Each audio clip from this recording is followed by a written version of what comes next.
Lockdown लगाना नांदेड़ की मजबूरी है, ये अशोक चौहान पालक मंत्री ने कहा। तो इसके ऊपर आपका क्या रद्द-ए-अमल है? नहीं, अशोक चौहान से मुझे ये पूछना है कि ये मजबूरी क्यों है।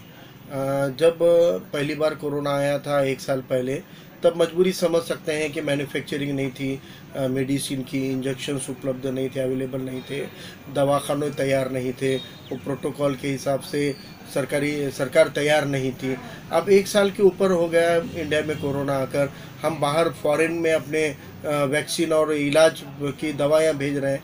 तो फिर नांदेड़ के अंदर अशोक चौहान सोए हुए थे क्या?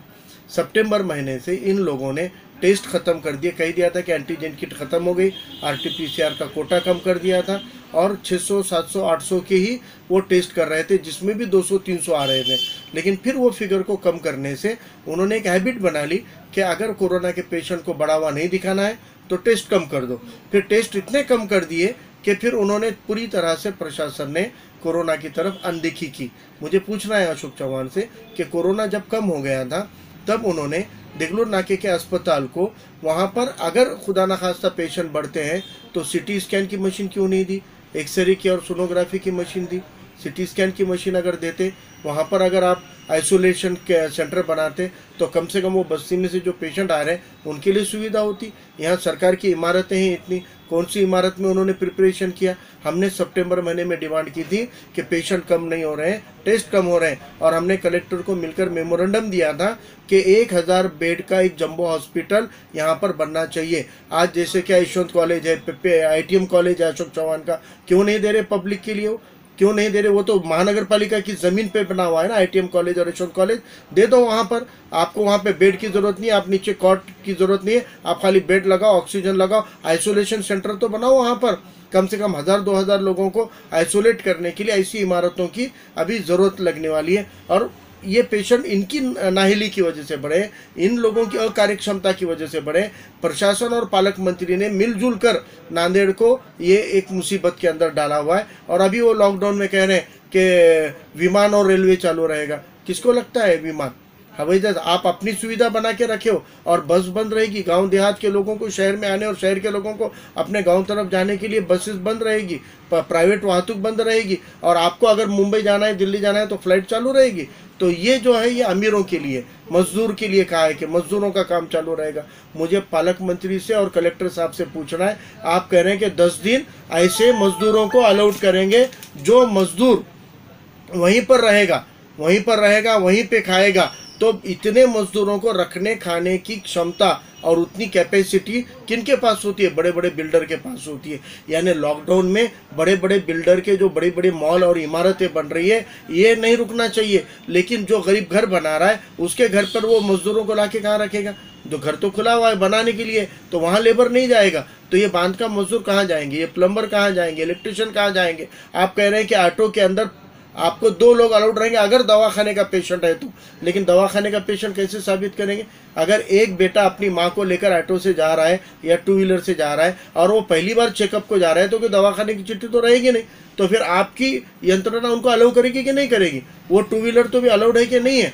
या उसको अपने माँ को दवाखाने में ले जाने के लिए पहले कलेक्टर साहब को या एसपी को जाके बोलना पड़ेगा क्या, एप्लीकेशन देके कि मेरे को ले जाने के लिए परमिशन दो? क्या नियोजन कर रहे हैं, क्या यंत्रणा कर रहे हैं? इन 10 दिनों के अंदर लोगों के हाल होने वाले हैं, और ये हाल के लिए पूरी तरह अशोक चौहान पालक मंत्री जिम्मेदार है। बाकी के आमदार और नगर सेवकों की भी उतनी जिम्मेदारी बनती है, लेकिन अशोक चौहान इसलिए जिम्मेदार है क्योंकि हर इलेक्शन में अशोक चौहान लोगों को कहते हैं उम्मीदवार को मत देखो, मुझे देखकर वोट करो। तो अब मुझे लगता है कि जितने लोगों को मसले मसाइल हो रहे हैं वो लोगों ने सीधा अशोक चौहान के मुंह को देख कर वोट किया है। तो अशोक चौहान के मुंह को देखकर ही आपको सवाल उठाने पड़ेंगे, उनसे ही ये सुविधाएं करा के लेनी पड़ेगी। ये 10 दिन में जो भी नुकसान होगा, जो भी परेशानियां होंगी, उसके जिम्मेदार सिर्फ अशोक चौहान है, क्योंकि उनके कहने के ऊपर प्रशासन मनमानी तरीके से लॉकडाउन कर रहा है। पेशेंट निकल रहे हैं, पेशेंट बढ़ रहे हैं, ये हम मानते हैं। इनकी जिम्मेदारी क्या है? नई नई इमारतें ताबे में लो, वहाँ पर बेड बढ़ाओ, 3 लेयर की ट्रीटमेंट करनी चाहिए। जो दूसरी जगह केरल में, मुंबई में, जो खुद सरकारों ने अनुभव लिया है कि आपको पहले आइसोलेशन सेंटर बनाने पड़ेंगे। आज लॉकडाउन करके लोगों को मोहल्लों में आप कैद कर रहे हैं, घरों में कैद कर रहे हैं। तो एक पेशेंट जो है वो आप उसके पूरे घर को और पूरे मोहल्ले को पॉजिटिव करता फिरेगा क्या? आपको ज़रूरत है पेशेंट आइडेंटिफाई करने की। वार लेवल के ऊपर आपने एक जोन में लॉकडाउन लगाओ, 3 दिन वो जोन के अंदर डोर टू डोर जाकर टेस्ट कर लो, फिर वो जोन ओपन करके अगले जोन को आप लॉकडाउन लगाओ। जोन वाइज तो करो ना। नियोजन क्या है? 10 दिन में आप करने वाले कुछ भी नहीं है, लोगों को घर में कोंडने वाले हैं। और जो लोग घर में कोंडे हैं उनमें जितने भी पेशेंट होंगे वो अपने पूरे फैमिली को या अपने मोहल्ले को करेंगे। इसलिए आपको area wise door to door जब तक आप टेस्टिंग नहीं करोगे और जिनका टेस्ट पॉजिटिव आया हुआ है उन पेशेंट के ऊपर ट्रैकिंग करना पड़ेगा कि ये वाकई घर में है क्या, ये वाकई आइसोलेशन में है क्या, जिसको ऑक्सीजन लग रहा है। 3 लेयर की ट्रीटमेंट की भाई जो लोग आइसोलेशन के वो खाली आइसोलेशन में रहेंगे और वहाँ पर उन लोगों के रहने खाने की सुविधा करना है और मिनिमम मेडिसिन लगती है उसके लिए। दूसरा लेयर होता है जहाँ पे इंजेक्शन, सलाइन और ऑक्सीजन लगता है, ऐसा एक लेयर रहता है। एक ऐसी सुविधा, ऐसे सेंटर बढ़ाने चाहिए। और तीसरा और सबसे अहम है, अशोक चौहान से मेरा सवाल है, कलेक्टर से मेरा सवाल है, सिविल सर्जन से मेरा सवाल है, आज नांदेड़ में वेंटिलेटर कितने हैं?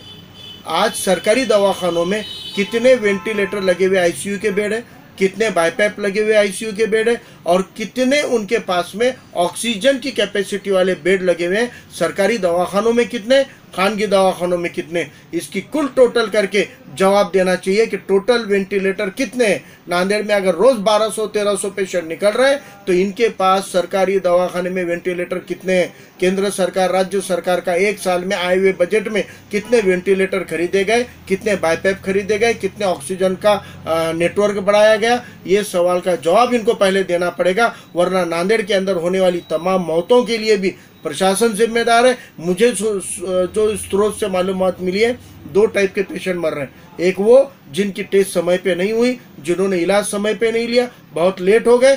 दूसरे वो जिनको आईसीयू में जगह नहीं मिली, जिनको वेंटिलेटर नहीं मिला, जिनको बाईपैप नहीं मिला, ऐसे 2 टाइप के लोग मर रहे हैं। तो फिर वेंटिलेटर क्यों नहीं है भाई नांदेड़ में?